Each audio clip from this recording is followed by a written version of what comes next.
السلام علیکم، امید ہے کہ آپ سب لوگ خیریت سے ہوں گے۔ پاکستان تحریک انصاف خیبر پختونخوا میں اگلا جلسہ کب کرے گی، اس حوالے سے کچھ تفصیلات ہیں۔ سندھ کے لیے سیلاب کی وارننگ، پنجاب میں سیلاب سے اس وقت کیا صورتحال ہے، کتنا نقصان ہو چکا ہے، اس حوالے سے بھی کچھ تفصیلات ہیں۔ ایک اور تصویر ہے، اس کے اوپر بھی کچھ ڈیٹیلز آپ کے ساتھ شیئر کرنی ہے۔ اس کے علاوہ کچھ مزید خبریں ہیں پاکستان سے، بیرون ملک سے، کوشش ہوگی کہ وہ بھی آج کے اس ولاگ کے اندر آپ کے ساتھ شیئر کی جائے۔ سب سے پہلی خبر، محمود خان اچکزئی اور اختر مینگل صاحب نے کوئٹہ میں جلسے سے خطاب کیا تھا، اس کے بعد ان کے اوپر ایک طرح سے خودکش حملہ ہوا تھا اور پھر انہوں نے احتجاج اور ہڑتال کی کال دی تھی، اور کل 8 ستمبر کو بلوچستان میں ہڑتال کی کال انہوں نے دی بھی ہے، اور پاکستان تحریک انصاف والے بھی ان کو سپورٹ کر رہے ہیں۔ اب ایک اور کوسچن جو بار بار پوچھا جا رہا ہے کہ پاکستان تحریک انصاف خیبر پختونخوا میں کب جلسہ کرے گی۔ آپ کو یاد ہوگا کہ پچھلے دنوں یہ خبر سامنے آئی کہ عمران خان صاحب نے کہا ہے کہ خیبر پختونخوا کے اندر ایک بڑا جلسہ کیا جائے اور ملک بھر سے لوگ اس میں شرکت کریں، اور اب پاکستان تحریک انصاف کے اپنا ورکر بھی، دیگر لوگ بھی بار بار یہ پوچھ رہے ہیں کہ بھائی یہ جلسہ کب کیا جائے گا، کب اس کی اناؤنسمنٹ ہوگی۔ ابھی تک اس طرح اناؤنسمنٹ سامنے تو نہیں آئی، لیکن پاکستان تحریک انصاف کی قیادت کہتی ہے کہ ہم جلسہ کریں گے، لیکن ایٹ دا سیم ٹائم آپ کو پتا ہے کہ سیلاب کی بھی صورتحال ہے، اس کو بھی مد نظر رکھا جا رہا ہے۔ اس ولاگ بنانے سے کچھ دیر پہلے میری ایک پاکستان تحریک انصاف کے رہنما سے گفتگو ہوئی، اور میں نے ان سے پوچھا کہ وہ جلسے کا اعلان آپ کب کریں گے۔ انہوں نے کہا جی جلسہ ہم نے کرنا تو ہے، لیکن ابھی تک ہمیں ایگزیکٹ ڈیٹ کا نہیں پتا، کچھ چیزیں ایسی ہیں جن کو ہم نے دیکھنا ہے۔ باجوڑ کے اندر جو صورتحال ہے، اس کے ساتھ ساتھ جس طرح سیلابی صورتحال ہے، ان ساری چیزوں کو مد نظر رکھتے ہوئے ہی ہم اس جلسے کا اعلان کریں گے، اور یہ جلسہ ضرور کیا جائے گا اور ملک بھر سے لوگ اس میں شرکت کریں گے۔ آپ نے دیکھا کہ حالیہ دنوں میں تحریک انصاف کے کچھ ورکرز، کچھ لیڈران آپس میں ایک دوسرے سے ناراض بھی آپ کو نظر آئے۔ علیمہ خان صاحبہ کے بیٹوں کی ضمانت ہوئی، جو سلوک علیمہ خان صاحبہ کے ساتھ ہو رہا ہے وہ اس کے اوپر تقریباً پاکستان میں ہر بندے نے، ایون کہ ان کے جو مخالفین ہیں، نون لیگ کے جو رہنما ہیں، انہوں نے بھی کہا کہ یہ مناسب نہیں ہے، ایسا نہیں ہونا چاہیے۔ رانا ثناء اللہ صاحب نے کہا کہ جناب اس میں کوئی لے دے نہیں ہے، کوئی میں نے ادھر کی بات نہیں کرنی، ادھر کی بات نہیں کرنی، یہ غلط چیز ہے، ایسا نہیں ہونا چاہیے۔ علیمہ خان صاحبہ کے بیٹوں کو جیسے پکڑا گیا، اس کے اوپر بھی کافی زیادہ تنقید ہوئی، لیکن کچھ پاکستان تحریک انصاف کے اندر اپنے لوگ جو ہیں وہ علیمہ خان صاحبہ کے حوالے سے اس طرح کی گفتگو کر رہے ہیں کہ جس سے لگتا ہے کہ شاید ان کو علیمہ خان صاحبہ سے کوئی تحفظات ہیں۔ میں نے آپ سے یہ چیز پہلے بھی آج سے 2-3 مہینے پہلے اپنے ایک ولاگ کے اندر شیئر کی تھی کہ تحریک انصاف کا جو بھی لیڈر کہیں پہ بھی بیٹھتا ہے وہ عمران خان صاحب کی بہنوں کے حوالے سے گلا شکوہ کرنا شروع کر دیتا ہے، اور اس کی جو بنیادی وجہ ہوتی ہے کہ جو بہنیں ہیں وہ بہت پرومیننٹ ہیں، وہ سامنے نظر آ رہی ہیں، اور لیڈرشپ کا کردار جو ہے بڑا محدود ہوتا جا رہا ہے۔ اب یہ جو کردار ہے یہ کوئی زبردستی تو لے نہیں سکتا۔ اب جو کردار علیمہ خان صاحبہ نے ادا کیا ہے، کیا کسی اور نے وہ کردار ادا کیا؟ کسی نے تو نہیں روکا ہوا کہ اگر منگل کو عمران خان صاحب کا مقدمہ لگتا ہے تو اڈیالہ جیل کے باہر آنے سے کس نے علی امین کو روکا ہوا ہے، کس نے شیخ وقاص اکرم کو روکا ہوا ہے، کس نے کسی اور معزز لیڈر کو روکا ہوا ہے؟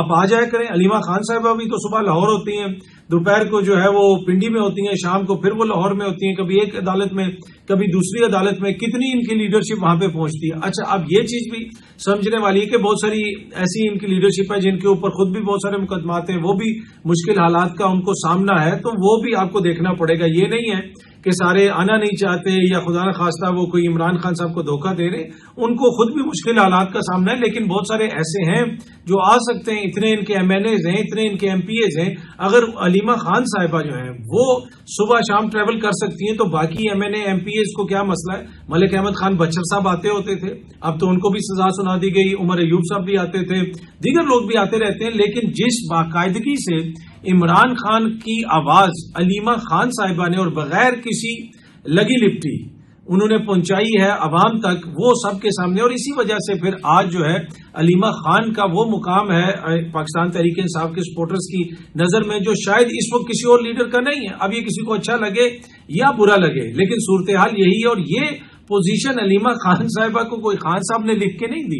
خان صاحب نے تو کبھی بھی ان کو نہیں کہا کہ وہ سیاست کریں، نہ ہی انہوں نے کہا کہ میرا خاندان سیاست کرے گا۔ علیمہ خان صاحبہ کی آج جو مقبولیت ہے، ان کے لیے لوگوں کے دلوں میں جو عزت ہے، وہ علیمہ خان صاحبہ کے کنڈکٹ کی وجہ سے ہے۔ یہ سمجھنے والی بات ہے۔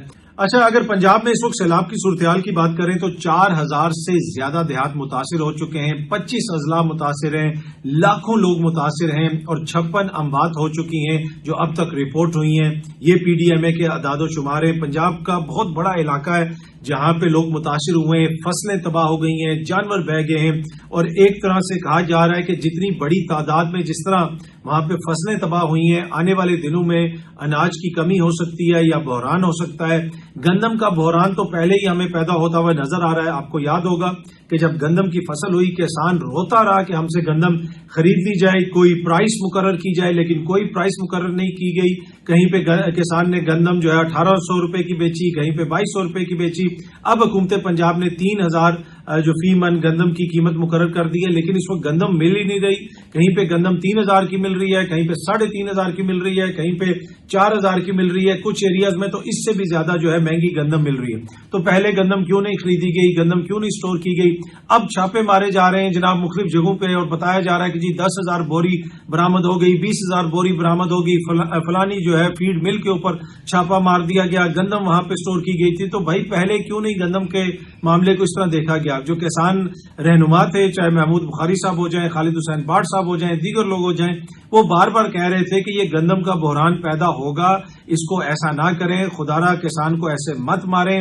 اب روٹی کی قیمت میں بھی اضافہ ہو رہا ہے، گندم کی قیمت میں بھی اضافہ ہو رہا ہے، اور کہیں پہ بھی آٹے کی جو قیمت مقرر کی گئی ہے اس قیمت کے اوپر آپ کو آٹا نہیں مل رہا۔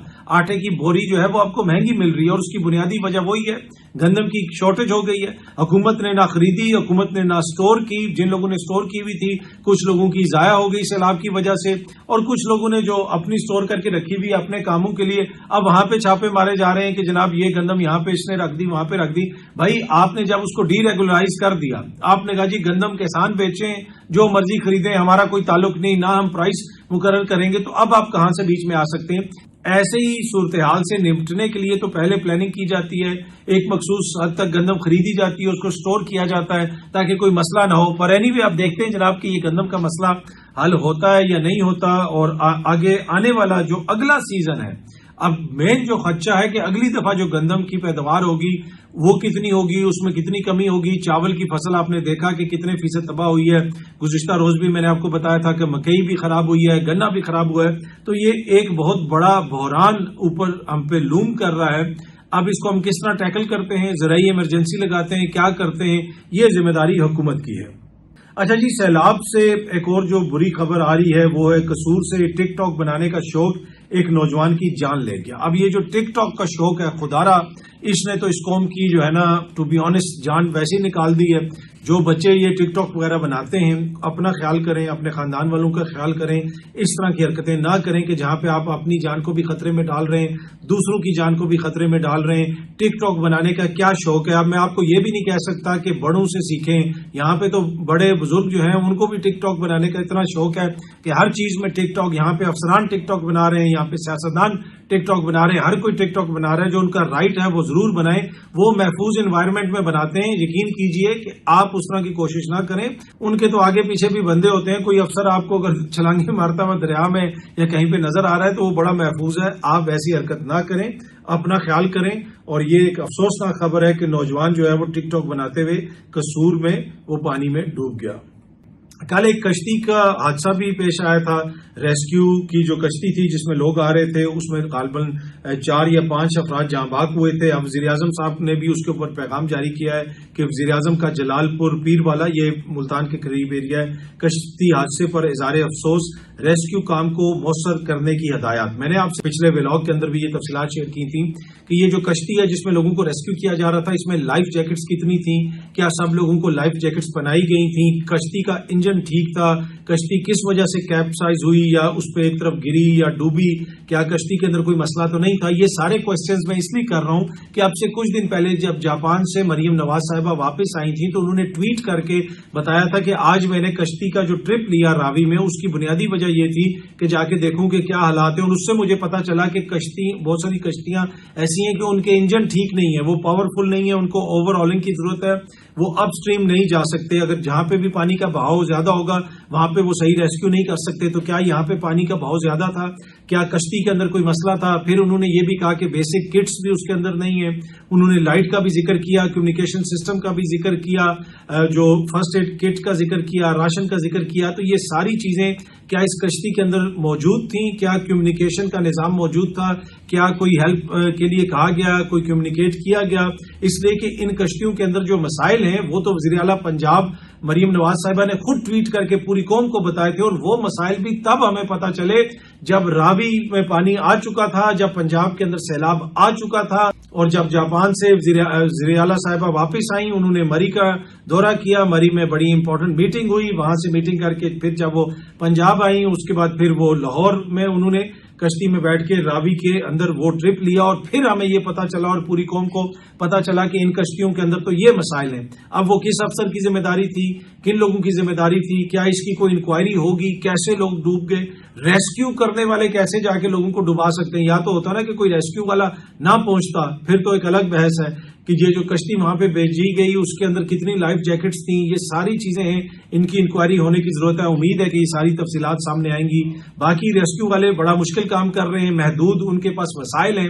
یہ جو وسائل ہیں یہ ایڈورٹائزمنٹ پہ تو ہمیں زیادہ نظر آتے ہیں، ہر جگہ پہ تصویر اپنی چھاپنا، اپنی تصویر لگانا، کیا اس کے اوپر پیسہ نہیں لگتا؟ آپ جا کے اپنا ایک پاسپورٹ سائز فوٹو بنوائیے گا، جتنے بھی لوگ یہ ویلاگ دیکھ رہے ہیں آپ جائیں اور جا کے پاسپورٹ سائز اپنا ایک فوٹو چھپوائیں یا بنوائیں، اور آپ کو پتا چلے گا کہ اس کے اوپر کتنی لاگت آتی ہے۔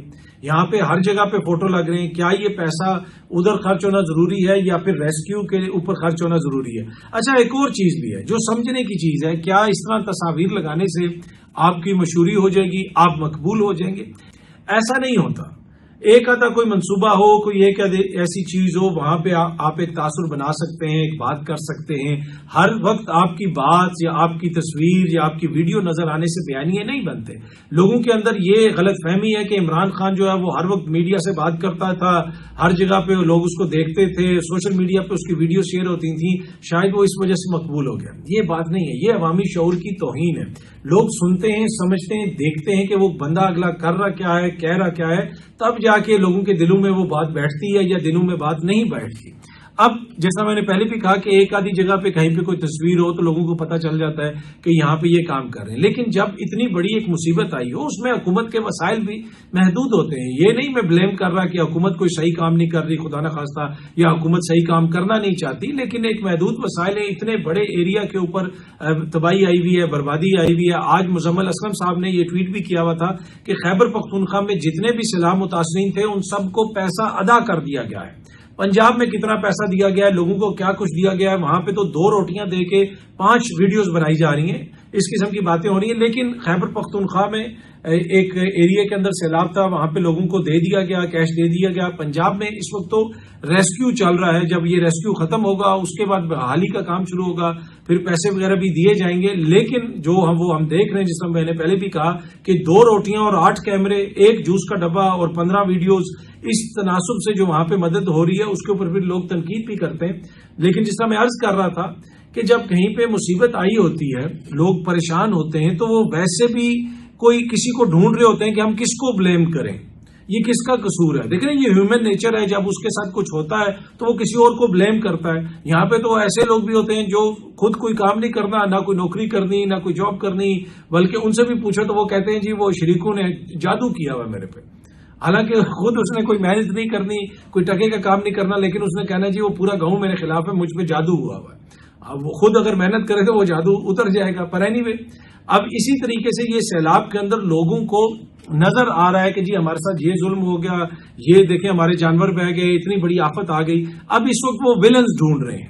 اب ان کو ولن کون پرووائڈ کر رہا ہے؟ کیا وہ اس جو تشہیر ہو رہی ہے اس کو دیکھ کے ان کو یہ لگتا ہے کہ یہ ہمارے مسیحا ہیں، یا پھر یہ لوگ جو ہیں یہ ہمارے قصوروار ہیں؟ ہم 15 بندے اور 4 روٹیاں آ گئی اور اوپر 2 تصویریں، تو یہ بھی ایک سوچنے کی چیز ہے، دیکھنے کی چیز ہے۔ پر اینی وے، ابھی اس وقت جو پنجاب میں صورتحال ہے اس کے حوالے سے پرائیویٹ سطح پہ بھی کچھ لوگ فنڈ ریزنگ وغیرہ کر رہے ہیں۔ آپ بھی جدھر ہیں حکومت پنجاب سے تعاون کریں، حکومت پنجاب کے ساتھ مل کے جدھر آپ ریسکیو کر سکتے ہیں، جس کیپیسٹی میں کر سکتے ہیں، جو مدد کر سکتے ہیں، جو آپ احتیاط دے سکتے ہیں وہ دیں اور لوگوں کی مدد کریں اس مشکل وقت میں۔ اچھا، ایک گلا شکوہ یہ بھی ہو رہا ہے، یہ کہاں سے ہو رہا ہے وہ میں آپ کو بتاتا ہوں۔ وہ یہ کہتے ہیں کہ نہ آپ کے پاس عوامی مینڈیٹ، نہ آپ کو عوام نے اس عہدے پہ بٹھایا، آپ زبردستی یہاں پہ بیٹھے، بلکہ آپ قابض ہیں، لوگ تو آپ کی شکل نہیں دیکھنا چاہتے۔ میں بات کر رہا ہوں مقبوضہ کشمیر کی اور اس تصویر کی۔ جی ہاں جی، یہ تصویر سامنے آپ دیکھ سکتے ہیں، یہ عمر عبداللہ صاحب کی تصویر ہے، اور انہوں نے بھی وہاں پہ عید المیلاد النبی صلی اللہ علیہ وآلہ وسلم کے جو بورڈز ہیں ان کے اوپر ساتھ اپنی تصویر لگا دی ہے۔ تو لوگ کہہ رہے ہیں بھائی تمہیں کس نے وزیر اعلیٰ بنایا ہے؟